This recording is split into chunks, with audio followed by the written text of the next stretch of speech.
Olá, meninos, aulinha de filosofia. Hoje a gente está aqui para falar mais um pouquinho sobre Aristóteles, né? Falei para vocês que ele é um pensador muito influente e que traz muitas ideias para gente. Então, nas aulas passadas a gente se dedicou à metafísica. Nessa aula a gente vai começar a falar sobre a lógica aristotélica, tá? Bom, falando de Aristóteles, a gente precisa perceber que ele é o primeiro pensador que vai se voltar para isso. Ou seja, ele vai tentar encontrar relações lógicas que ordenam o mundo. Então, ele vai utilizar do que a gente chama de racionalidade, tá? Definição. O que é a lógica, na verdade, né? Nada mais é do que um instrumento que é utilizado para a gente ter um pensar correto, um pensar sem falhas, ok? E aí a gente vai verificar, por meio desse nosso pensamento sem falhas, se existe uma validade ou se não existe uma validade aquilo que é dito, ok? Dos raciocínios trazidos pelas pessoas. Então, dentro da lógica, nós temos um objeto principal, que a gente chama de silogismo. Mas antes da gente entender o que é o silogismo, a gente precisa entender alguns princípios fundamentais que regem a lógica. Então, o primeiro princípio é o que o Aristóteles chamava de princípio da identidade. A é A. Então, estou identificando aquele objeto. Por exemplo, esta garrafa é uma identidade. Isto é uma garrafa. Então, estou identificando esse objeto e faz sentido, ok? Bom, a gente também tem o princípio de não contradição. Da mesma forma que eu falei que A é A, eu não consigo dizer que A não é A, ok? Esse princípio de não contradição, logicamente, é impossível. Então, sobre o mesmo aspecto, eu falo que essa garrafa é uma garrafa e ao mesmo tempo digo, não, essa garrafa não é uma garrafa. Não tem como, logicamente, isso acontecer, tá? A gente tem também o princípio do terceiro excluído.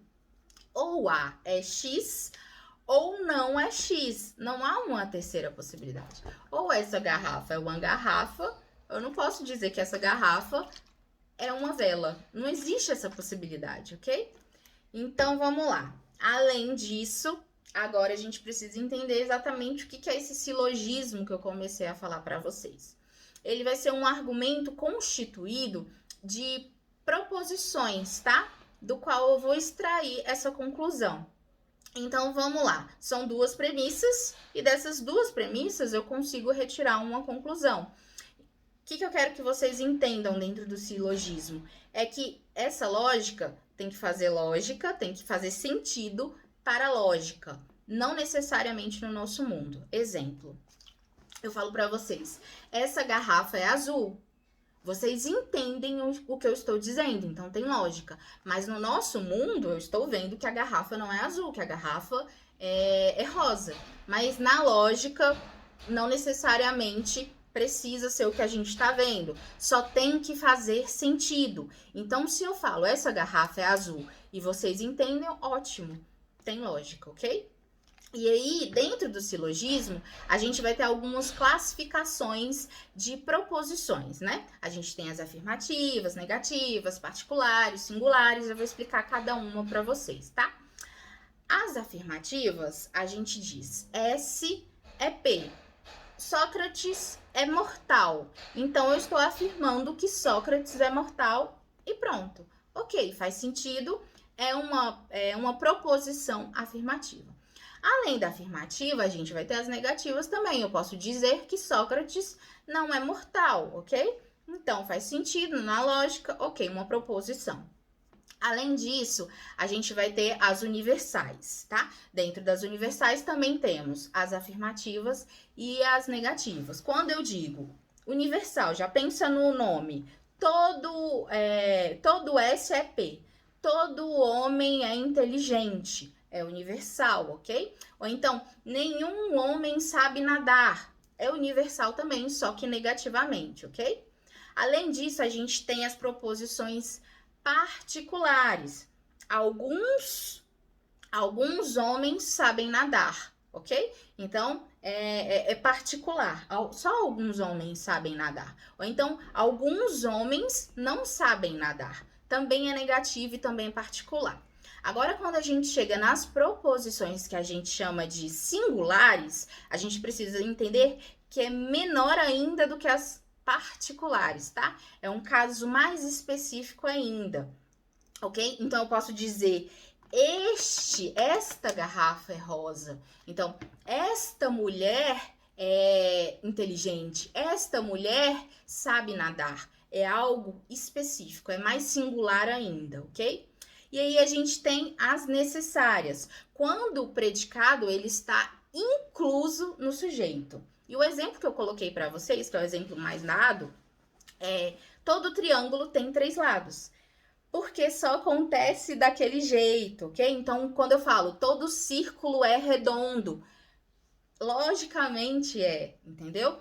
Todo círculo é redondo, todo triângulo tem 3 lados, então são necessárias, é uma proposição necessária. E aí a gente também tem as não necessárias ou impossíveis, né? Que é basicamente o contrário, dizer nenhum triângulo tem 4 lados. É impossível um triângulo ter 4 lados. É impossível um círculo ser quadrado, ok? Então, essas são as proposições não necessárias ou impossíveis.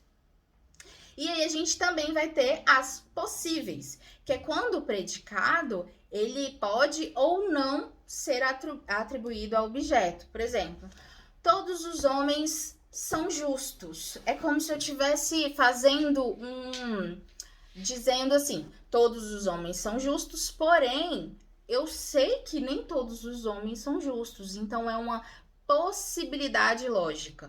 Existe a possibilidade lógica de todos os homens serem justos, porém, não é a realidade. Sei que é um pouco complexo, às vezes vocês vão precisar ver essa videoaula 2 vezes para entender, mas com os exemplos, eu acredito que ficou um pouco mais fácil de compreensão, tá? Eu deixei essa aula mais curta justamente para isso, para que vocês possam ver mais de uma vez, para que vocês consigam entender melhor, porque na próxima aula a gente já vai ter algumas outras noções de lógica dentro de Aristóteles. Então, essa primeira parte dos princípios fundamentais, do que é silogismo, de dentro das proposições, entender as classificações, é obrigatório para a gente ir para a segunda parte, tá? Então, até mais.